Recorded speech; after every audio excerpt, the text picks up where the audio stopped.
1 bulan, yang dijadikan sebagai hari besar untuk membuat persembahan di setiap desa-desa mereka. Pada hari besar itu, mereka akan membawa beberapa hewan ternak untuk disembelih di dekat pohon sanubar. Mereka menyembelih hewan itu untuk dijadikan tanda bahwa Tuhan butuh salah satu pengorbanan agar setiap doa dan harapan mereka dikabulkan. Setelah mereka menyembelih, mereka pun membakarnya. Ketika asap pembakaran dari hewan kurban tersebut naik ke atas, mereka pun mulai bersujud ke pohon, menangis, dan mengadakan doa serta permohonan. Saat kaum Rosh berada di puncak hari besarnya yang bernama Isfan, dan setelah kekafiran mereka berlangsung sangat lama, Allah Subhanahu wa Ta'ala mengutus Nabi Hanzalah untuk mengajak kaum ini beriman kepada Allah Subhanahu wa Ta'ala dan meninggalkan kesyirikan yang telah mereka perbuat. Nabi Hanzalah memulai dakwahnya kepada kaum Rosh. Namun apa yang terjadi? Kaum Rosh malah menentang ajakan Nabi Hanzalah yang mengajak untuk beriman kepada Allah Subhanahu wa Ta'ala. Mereka pun menyebut Nabi Hanzalah seseorang yang menyesatkan sekaligus kafir. Nabi Hanzalah pun tidak diam.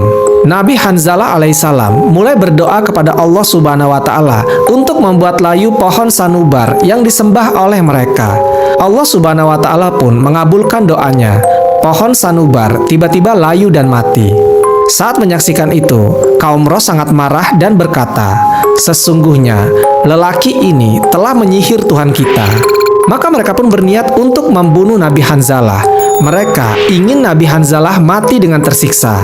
Mereka pun membuat sebuah sumur yang sangat dalam untuk membuang Nabi Hanzalah dan membuatnya mati karena kelaparan serta kehausan.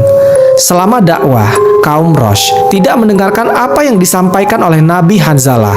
Sampai suatu saat, ada seorang budak yang berkulit hitam mendengarkan dakwah Nabi Hanzalah. Lalu budak itu pun beriman kepada Allah Subhanahu wa Ta'ala. Kemudian, kaum Rosh yang masih geram dan marah kepada Nabi Hanzalah pun menangkap Nabi Hanzalah dan melemparkannya ke dalam sumur yang sudah dibuat, lalu menutupnya dengan batu yang besar. Seorang budak yang beriman kepada Nabi Hanzalah alaihissalam melihat bagaimana Nabi Hanzalah dimasukkan ke dalam sumur itu. Budak hitam ini tidak bisa mengeluarkan Nabi Hanzalah dari sumur itu. Dia hanya bisa memberi makan Nabi Hanzalah secara diam-diam. Dia melakukannya setiap hari agar Nabi Hanzalah tidak mati kelaparan. Budak hitam ini memberi makan Nabi Hanzalah setiap habis mencari kayu bakar. Sampai suatu ketika budak hitam ini kelelahan karena mencari kayu bakar dan dia pun mulai beristirahat sejenak. Namun saat budak hitam ini tertidur, Allah Subhanahu wa Ta'ala sengaja membuat tidurnya menjadi lebih lama. Dia tertidur selama 7 tahun. Selama dia tertidur, kaum Rosh diberikan azab yang sangat pedih oleh Allah Subhanahu wa Ta'ala. Allah Subhanahu wa Ta'ala mengazab kaum Rosh dengan menjadikan mereka batu hitam. Tidak hanya orangnya saja, bahkan pepohonan dan hewan ternak pun berubah menjadi hitam. Azab ini sesuai yang Allah Subhanahu wa Ta'ala firmankan dalam Al-Quran.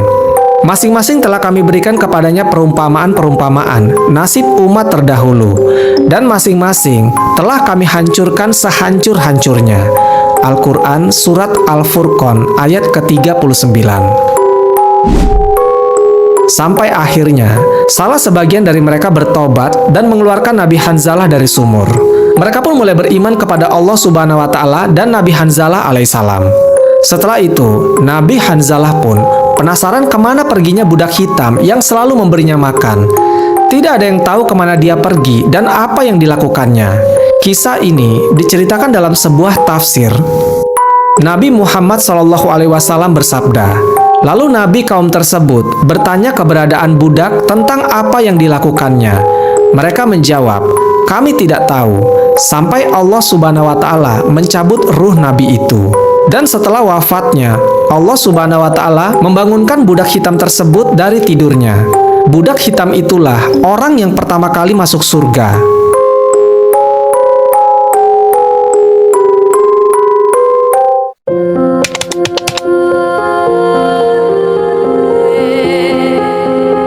Pada zaman dahulu, ada seorang raja zolim penyembah berhala bernama Darian. Seluruh rakyatnya diperintahkan untuk menyembah patung-patung miliknya. rakyat yang tidak patuh akan dilemparkan ke dalam api yang besar. Sudah banyak rakyat yang menjadi korban kekejamannya. Allah Subhanahu wa Ta'ala kemudian mengutus utusannya pada negeri tempat raja zolim ini. Nabi yang diutus Allah Subhanahu wa Ta'ala adalah Jirjis bin Kultin. Beliau diutus untuk menghancurkan angkara murka yang dilakukan oleh Darian.